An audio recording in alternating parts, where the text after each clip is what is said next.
pluriannuel contre la pauvreté a été élaboré après un grand moment de concertation avec les collectivités territoriales, avec le monde associatif et syndical, mais aussi avec les gens qui sont concernés, c'est-à-dire les bénéficiaires, entre guillemets, des différentes mesures sociales.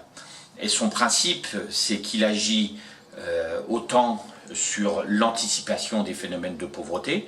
Je pense en particulier avec tout ce qui est l'accueil des enfants très jeunes des familles les plus pauvres dans les crèches à l'école, pour faire en sorte que ces enfants-là soient pris en charge très tôt, pour qu'ils aient la même chance que les autres dans la vie. Il agit aussi sur un accès aux droits sociaux. Il y a aujourd'hui des centaines de milliers de personnes qui ont des droits, la CMU-C, le RSA complément quand ils travaillent un peu, même des allocations vieillesse qui ne sont pas versées, donc faire en sorte que ces gens-là aient accès à ces droits, et puis toutes des mesures qui vont être mises en place avec les départements, les communes, pour aider ces personnes-là, que ce soit contre l'endettement, que ce soit pour l'accès au logement, que ce soit pour l'accès à la santé, donc tout un panel de mesures comme ça, au lieu de faire des plans par secteur, il y a un plan cette fois-ci plus global sur tous les problèmes de la pauvreté. Alors, il est évident qu'un plan sur la pauvreté ne réglera pas les problèmes économiques. Il y a l'action économique, le développement économique, c'est autre chose. Là, on est vraiment sur l'accompagnement des gens en difficulté. Alors d'abord, l'accès aux droits. Au lieu de mettre autant d'énergie dans la lutte contre la fraude, on met beaucoup d'énergie sur l'accès aux droits. Je l'ai dit, c'est plus de 5 milliards d'euros d'allocations que les gens n'utilisent pas. Alors quand c'est pour la santé, quand c'est pour des éléments comme ça provoque des éléments dramatiques. Donc l'accès aux droits. 2, l'emploi. Et l'emploi, c'est en particulier l'emploi des plus jeunes. Donc une expérimentation sur une garantie pour les plus jeunes. En fait, c'est l'accès au RSA en échange d'un accompagnement, d'un parcours vers l'emploi.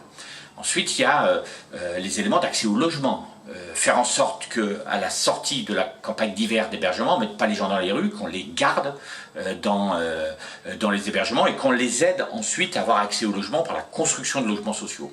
Il y a la lutte contre l'endettement, il y a, je l'ai dit, l'accès à la santé, il y a tous ces éléments-là. Je dis bien, c'est pas une action particulière, c'est un ensemble d'actions qui s'adressent aux différentes situations de pauvreté, y compris la toute petite enfance et l'accès aux services publics de l'enfance. Alors, ma marge d'action, c'est de contrôler, de vérifier que les différentes décisions du gouvernement s'appliquent et de voir, quand ces mesures s'appliquent, qu'est-ce que ça produit sur la population en termes de pauvreté, en termes d'accès aux soins, d'accès à la santé. Ça, c'est mon rôle d'inspecteur général des affaires sociales, veiller à ce que cette politique publique s'applique. Deuxième rôle, c'est de l'expliquer sur les territoires pour que les gens y connaissent, parce qu'il y a une partie de ces mesures qui ne sont pas connues, et de faire en sorte que tout le monde travaille ensemble pour que tout le monde ait ceux qui ont des droits les aient. Et puis ensuite, je ferai un rapport annuel et c'est au gouvernement de décider. C'est pas à moi de décider, c'est au gouvernement de décider ensuite, en fonction des évaluations que je ferai, en fonction de ce que je dirai, ce qu'il doit faire, en plus ou en moins, pour lutter contre la pauvreté. C'est d'abord une responsabilité politique.